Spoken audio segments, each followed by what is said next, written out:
welcome to Amateur Redneck Workshop. I'm Harold, the world's greatest redneck, and today I just feel like talking to you guys about one thing or another. Here we find ourselves in the midst of the information age, and when I was a young guy, you know, back when I was about 20 or 21 and knew everything, it still was obvious to me I needed to find out a few things here and there, and I had to use things called books. Some of you remember those. And I had to go get those books, usually in a place called a library, which is a place where they had a whole bunch of them, especially for book addicts, you know. And so I was a young guy, and I got interested in motorcycles. And right off, I needed to machine things, you know, because you need to bore cylinders and port the two cycles to hop them up, and mill heads and things like that.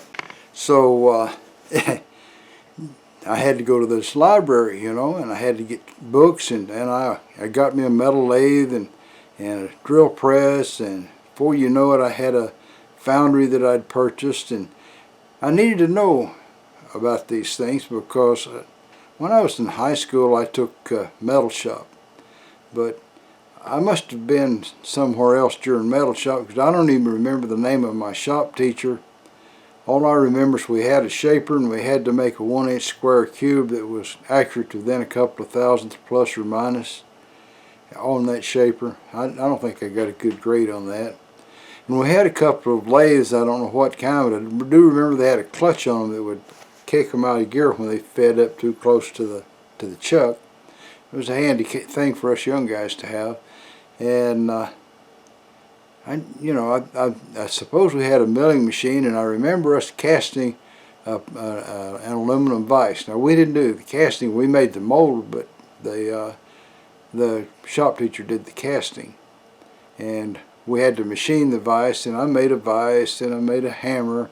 That was one of the other projects I had to make. It was a lathe project, and you know, but there's so much I didn't learn, and there I was owning a lathe and all that, and I wanted to manufacture hydraulic presses because I needed one for working on motorcycles. And I thought, well, hey, why don't I make some and sell them, because I just made one and I love it, you know. And so I got into that, and for that I needed to know even more stuff. So let's take a look at where I started on the books. This was the first one I got out of the library, and I read it and got to looking in it, and I thought, I can't do without this book. So I went to the library and told them I had to pay for their book because I couldn't bring it back. Now that wasn't a lie. I just couldn't bear to let go of it. I didn't tell them, you know, anything that I had tore it up or anything like that. I just said I couldn't bring it back.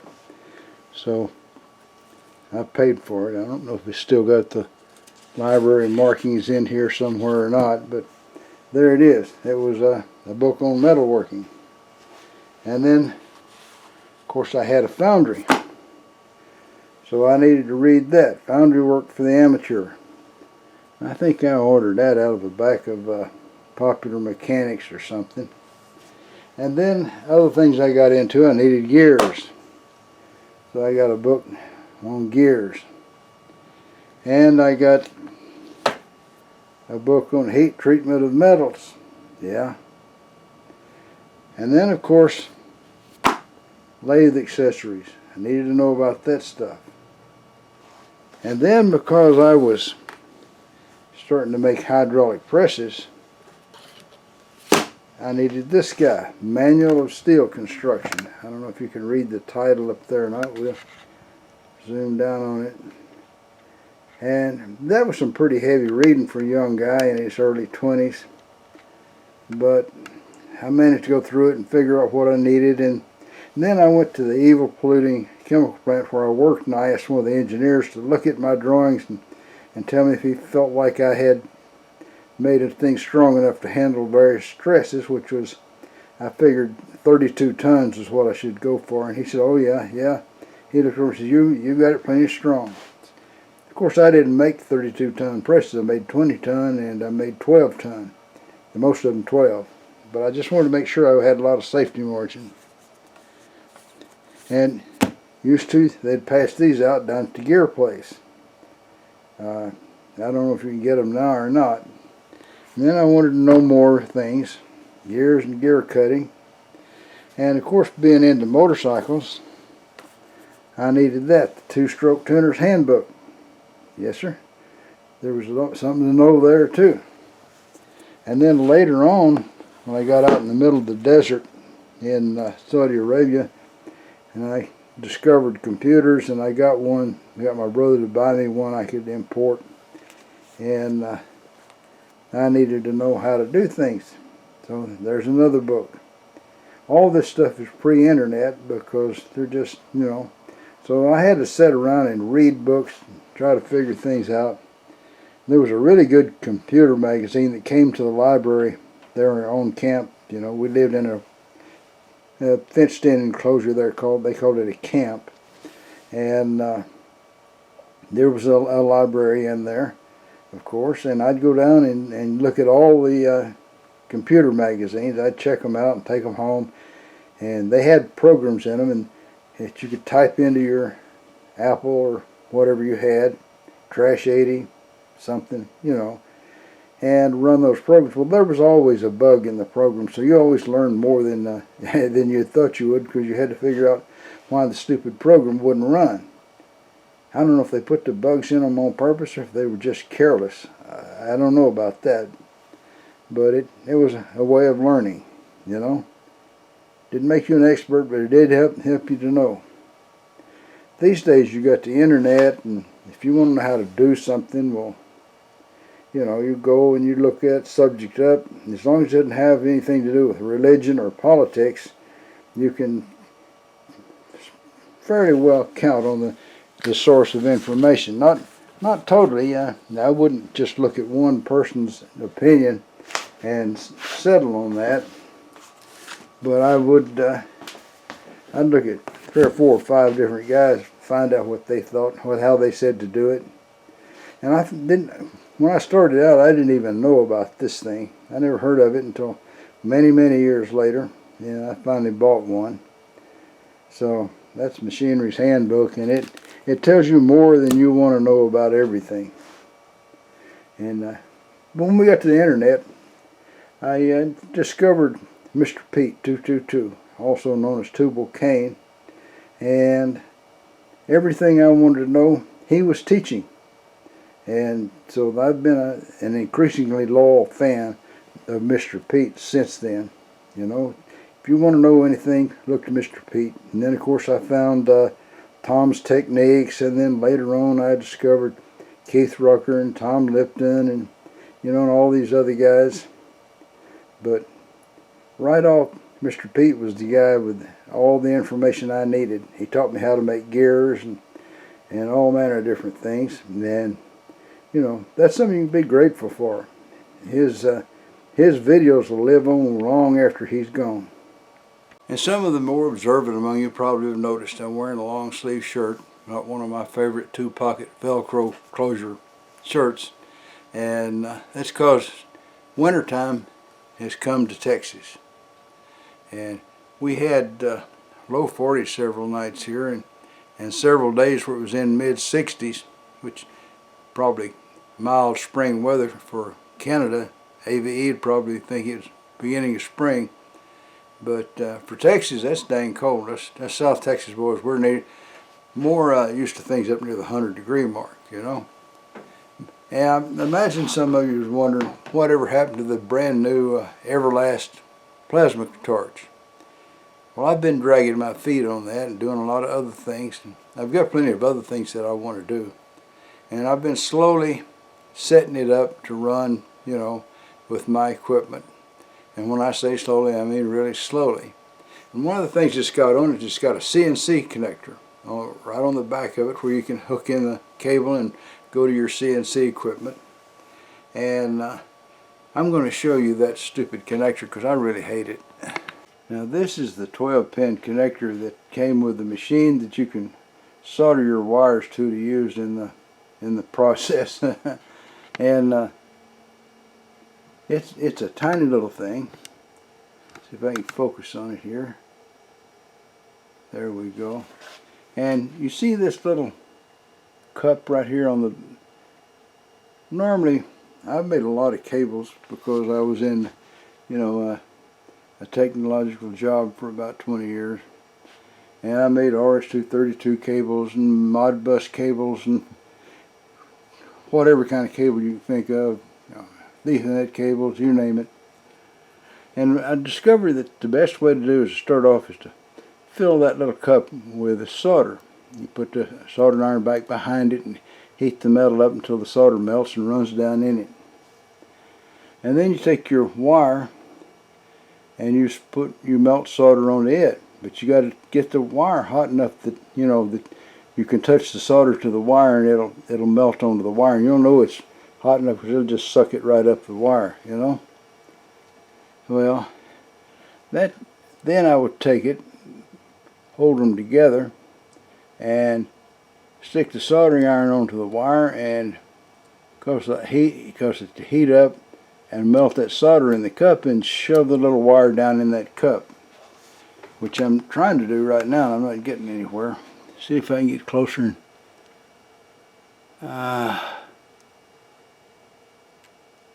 I can't see that good right now. I need a new kind of magnifying glass that I can use. I thought at one point maybe I could use the camera and just zoom in, but you can see that it loses focus if I get too close.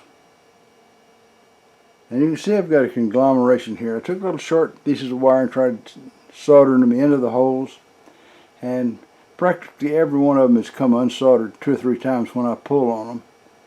And I did that over a period of about 3 days. I don't mean I worked all day on it. I just, every time I'd come by and I'd sit down and work on it until I got frustrated. And then I'd quit and come back the next day. And in the meantime, I went on Yelp and looked for some electronics places. I figured somewhere there's some guy that spends his day soldering and unsoldering things, and he can do all this 100 times better than me. Well, it turns out what they out of the 3 that Yelp picked to send my proposal, they solder up a cable.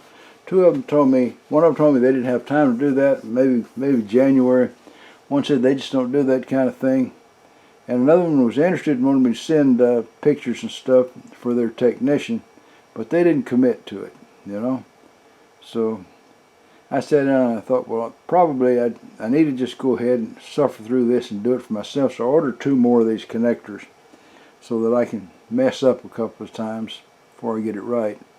And I ordered some 20 gauge wire. But I was over there, I should have measured the wire before I ordered, because I think that the wire that's actually going inside of those is 22 gauge. So I may hit another snag, and that'll add another week to my doing, But I'm not in any hurry. I'm afraid that, I cranked this machine up and it's not going to cut the thickness of metal I expect. I guess that's probably why I'm dragging my feet. It's because I'm anticipating the worst. I've been told I'm kind of cynical, and I'm inclined to agree. All right, well, that's enough of that. So now we're going to get down to the health part of the video, where I talk to you about trying to stay healthy. And one of the best things to do for an old person to try to stay healthy is get out of that easy chair and walk. Go and walk as far as you can each day. Maybe you can only walk a quarter of a mile. Go walk a quarter of a mile. And after you've done that a couple of days, I can tell you from my own experience, you'll feel a whole lot better. You really will. It's amazing what it does for how you feel. And I know a guy that walks 7 or 8 miles a day every day. He walks to work, rain, snow, sleet, lives up in Canada. And he's older than me, actually. So if he can do it, we can do it. Doing a little bit of weightlifting will help your arms, and then you don't have to lift heavy weights.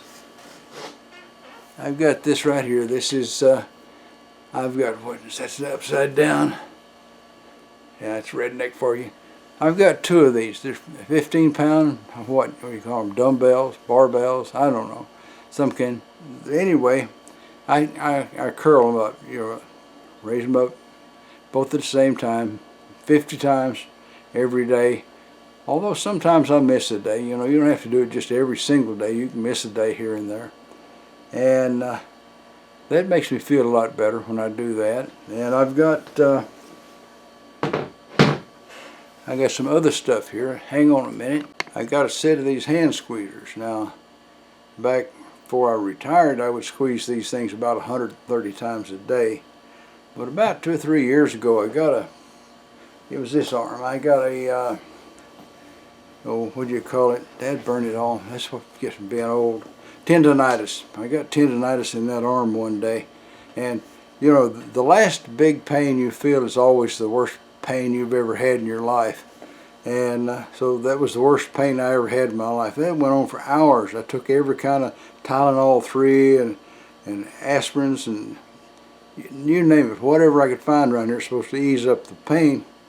And I laid around on the couch in here and moaned and groaned for over 3 hours, 4 hours maybe. And so I told the wife, we're just going to have to go down to the emergency room. I got to have something for the pain. And when we got down the freeway, we was on the other side of the freeway from the hospital, it quit hurting. And I told her, I said, well, I don't hurt now. We need to go on back home. No, she says, you got to go on in there. So I had to go in there and talk to Dr. Smart. I don't know what his name really was. I think it was Sweet or something. I don't know. It's a weird name. Anyway, he says, well, you're not having a heart attack. I thought to myself, I didn't think I was having a heart attack. I thought I was having a horrible pain in my arm. And he charged me a bunch of money and sent me home without really doing anything at all. And told me to go Monday to see my regular doctor. I went to my regular doctor and he fixed me up with some sodium naproxen tablets, sort of a double dose, more than you get in your average Aleve, and told me to stick to that for a month and then I'd be all right. And he was right, I got all right. I think they might have given me a steroid shot too. That scared me off of these for over a year because I was afraid I was going to have another tendonitis, and I thought, you can't go on like that. You'll lose your hands and you'll get weak. So I'm back to it now. I do 100 a day now of squeezing these guys, and I do both of them at the same time, and it's easier to keep count like that. And that's good for your hands, especially if your hands hurt. I got pain here and I got pain here, and old people got all that pain in their hands and such.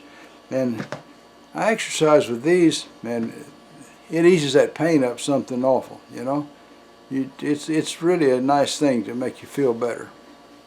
So walk, that'll make you feel better. Lift some light weights. You don't have to get the heaviest thing, just whatever you can pick up.